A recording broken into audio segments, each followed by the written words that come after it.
Bom, a matéria que me foi passada foi a questão dos procedimentos, do procedimento especial no que tange às ações das famílias, no novo, no Código de Processo Civil de 2015. E que nós estamos falando aqui dos artigos 693 ao 699, da parte especial que vai falar sobre a questão do procedimento especial a ser aplicado. Numa visão geral, o procedimento especial, ele vai fazer o quê? Ele vai justamente aplicar uma determinada, um determinado caminho novo ao procedimento que requer uma tutela material mais específica, mais complicada. Então, assim, não mais complicada, mas um tratamento especial, digamos assim, da tutela do direito material. E por isso, com a reforma do Código de Processo Civil, é que foram incluídas as ações de direito de família, nesse sentido de resguardar a tutela do direito familiar, ou seja, da tutela do direito material, do direito das famílias, que é justamente a questão do Instituto Familiar. Bom, então nós temos na parte especial, no livro 1 do título 3, e são 15 procedimentos especiais, entre eles o direito de família. Há uma discussão de vários autores do direito de família e uma crítica dizendo que, a respeito disso, a questão geográfica do Código de Processo Civil, colocaram, então, a família como o capítulo 10º, sendo que a família é o maior bem, então deveria vir em primeiro. Eu acho isso uma discussão boba e sem sentido algum. O que vale realmente é discutir a efetividade da norma e se ela está sendo aplicada ou não. Bom, então, por que incluir as ações de família em procedimentos especiais? Qual é esse direito material a ser tutelado? Bom, no conceito de família, o conceito que eu mais acho indicado é o conceito da Lei Maria da Penha, é uma lei muito criticada. Eu também tenho as minhas reservas quanto à legislação, mas no conceito com relação à família, ela pontua muito bem. Então, família é a comunidade formada por os indivíduos que são ou se consideram aparentados, unidos por laços naturais, por afinidade ou por vontade expressa. Quando se fala em família, se pensa em afeto. Hoje, a questão família, ela é basicamente uma questão com relação à questão afetiva, a preservação do laço de afeto. E a gente se indaga, o procedimento comum litigioso, o rito comum, ele propicia a paz no âmbito das relações familiares? Ele preserva o laço afetivo? Ora, como muito bem explanado aqui pelo professor Carlos Henrique, nós temos um contingente de 200 milhões de ações. Dessas 200 milhões de ações, 30% se resolve em um ano. Dessas outras, nós temos 15% que terminam apenas 15% em processo de conciliação. É claro que ele estava falando de todos os tipos de ações, não só a relação aos direitos de família, mas a gente coloca aí numa média do CNJ, dos dados do CNJ, o direito de família ele vem como um 5º lugar das ações que são mais discutidas. E numa relação familiar, dentro de uma relação familiar, a decisão de um terceiro estranho, e a princípio que seria imparcial, mas na verdade nós sabemos que ele tem a sua parcialidade, tem a sua visão própria com relação, vai carregado de suas relações vividas, das experiências humanas que tem. Então esse terceiro estranho e parcial, ele seria a melhor pessoa a decidir dentro de uma relação familiar o que é melhor para a própria família? Há uma questão de falta do empoderamento das próprias partes no rito comum, decidirem por si só aquilo que será melhor para o meu filho, para o nosso filho, para a nossa família, para a nossa entidade familiar. Além disso, no rito comum, a decisão, qual é o tempo que se demora para uma decisão, para chegar à decisão final da tutela jurisdicional? O professor Carlos Henrique colocou aqui, né, a questão do congestionamento. Apenas 30% das ações se resolvem em um ano.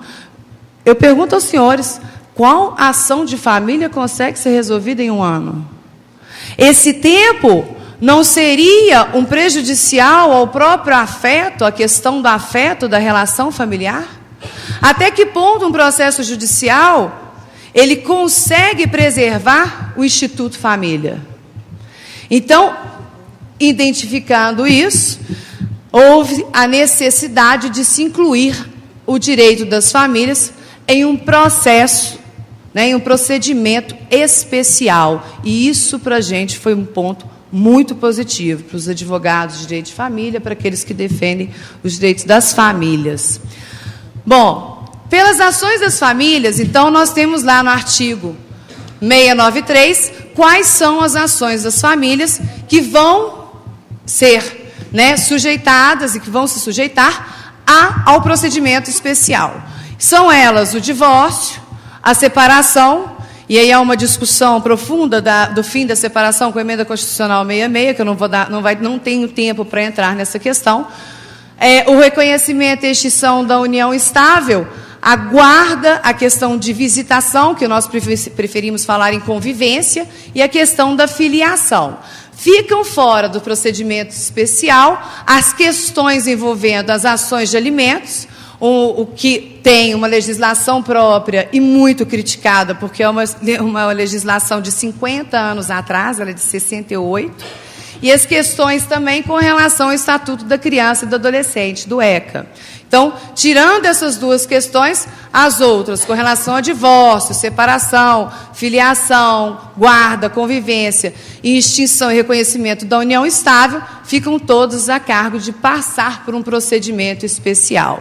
E esse procedimento especial, ele consiste em quê? Ele consiste numa visão contemporânea e realmente hoje necessária que o Poder Judiciário, abarrotado da forma como está, o problema todo dentro de uma instituição familiar, e o comprometimento do afeto, que é o principal laço de uma família, eu preciso de encontrar uma solução amigável. Eu preciso de uma solução consensual para ser aplicada nas instituições familiares, uma vez que o Poder Judiciário e um rito litigioso não vai me atender em nada e não vai preservar uma instituição família. Isso é fato. Então, o juiz deve medir, como diz o artigo 694, todos os esforços necessários para que se encontre uma solução consensual da controvérsia. E quando fala todos os esforços necessários, ele fala em se valer de uma questão multidisciplinar e de profissionais de outras disciplinas, como a própria psicologia, para resolver através da conciliação e da mediação. Fazendo um parênteses aqui, a diferença entre mediação e conciliação, caso os senhores não saibam, é porque na conciliação, todos os dois têm um terceiro, pode ser feita endoprocessual ou extraprocessual, mas há a questão na conciliação, o conciliador, ele opina na decisão para chegar a um consenso das partes. O mediador, ele conduz as partes ao acordo, sem dar a sua própria opinião, sem poder influenciar nessa decisão. Então, eu privilegio um procedimento especial, onde eu coloco a conciliação e a mediação como principais armas, né, assim, medidas para chegar e para estabelecer e para preservar o laço afetivo que preserva a instituição família. Como se daria, então, esse procedimento especial? O procedimento especial ele vai começar realmente com a petição inicial. Ali, se tiverem tutelas provisórias a serem proferidas, serão proferidas. E a grande diferença vem com relação à citação. Porque se antes, com a citação, eu chamava o réu e citava o réu no processo para poder se defender com uma contestação, Agora, a citação, ela tem o condão de chamar o réu, de citar o réu a comparecer a uma audiência de conciliação e mediação. Eu não chamo a parte contrária para litigar, para apresentar uma contestação. Eu chamo a parte contrária para conciliar, para estabelecer a paz. Importante. Com isso, a petição, o mandado de intimação, de citação, ele vai sem a cópia da petição inicial. Por quê? Para evitar que a parte contrária, ao ler a petição inicial, ela se depare com diversas questões que já vão trazer para ela uma mágoa, e ela já vai munida dessa mágoa para uma conciliação. Vai funcionar a conciliação? Não vai. Uma mediação vai dar certo? Não, eu vou aumentar a dor. Às vezes a gente não tem controle sobre o que o advogado vai escrever, a parte não tem controle sobre isso. E o advogado, né, ele não responde por injúria e difamação, né, no exercício profissional, então, às vezes, machuca a parte contrária. Com isso, ele já vai, né, não disposto a fazer um acordo. Então, não vai mais com a cópia da petição inicial. Isso também para a cidade do interior é ótimo, porque o oficial de justiça numa cidade do interior, né, você quer saber de todas as fofocas na cidade do interior, você senta para tomar cerveja com o oficial de justiça da cidade. Né? Claro, porque aí você vai saber quem está devendo quem, a guarda de quem está requerendo, né? Quais casais estão se divorciando. Antigamente tinha isso. Agora eu vou sentar com o oficial de justiça para saber as fofocas? Aqueles que gostam de fofocas, né? Eu não. Bom, mas com relação ao oficial de justiça, eu vou sentar com o oficial de justiça hoje em dia para saber da vida da cidade? Ele não vai saber de nada. Eu não tenho mais a cópia da inicial junto com a citação. Então, são questões que são muito interessantes. A citação deve ser feita na pessoa do réu, então não dá para ser feita realmente na pessoa do advogado, dos advogados, do representante das partes. E o parágrafo 4º traz uma questão muito importante para a gente, parágrafo 4º do artigo 65, que é um problema que nós temos vivido em Minas Gerais, especificamente no Sejusc de Belo Horizonte, que diz lá, né, na audiência as partes deverão estar acompanhadas de seus advogados ou de defensores públicos. Bom, o artigo 133 da Constituição Federal diz que o advogado é indispensável à administração da justiça, sendo inviolável por seus atos nos limites da lei. Sem advogado não há justiça. É essa a conclusão que se chega. Perfeito.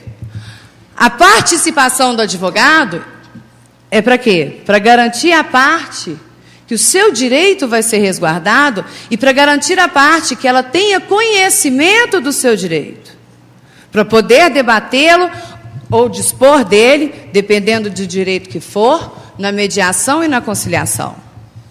E o problema maior que nós estamos tendo é que o Sejusc, a partir do seu coordenador, ele está chamando as partes a fazerem o divórcio em 5 dias.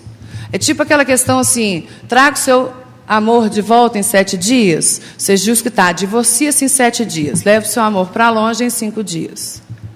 Há uma promoção indevida da advocacia nessa questão e uma crítica muito severa a ser feita é que partes estão sendo divorciadas sem a presença do advogado. Isso é seríssimo. A OAB de Minas Gerais, cabeçado pelo professor, pelo doutor Charles Vieira também, já estamos debatendo muito essa questão com o coordenador da Sejusc, o IBDFAM também, Instituto Brasileiro de Direito de Família, bem como a Comissão de Direito de Família aqui da OAB. Nós estamos batendo muito de frente com relação a isso, porque isso, mais do que uma questão do exercício legal da profissão, é também um direito do cidadão que não está sendo respeitado.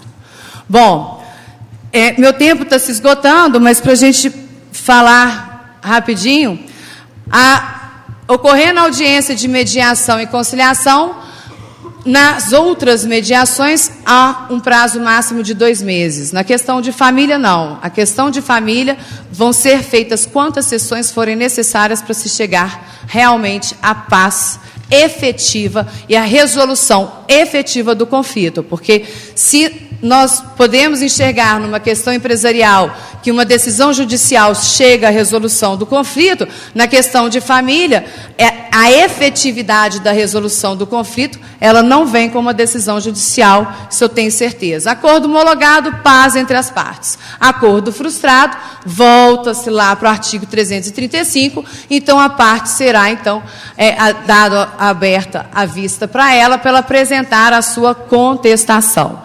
E, por fim, para fins de reflexão, né, a proteção da família, ela é ordem e dever do Estado. A família, base da sociedade, tem especial proteção do Estado.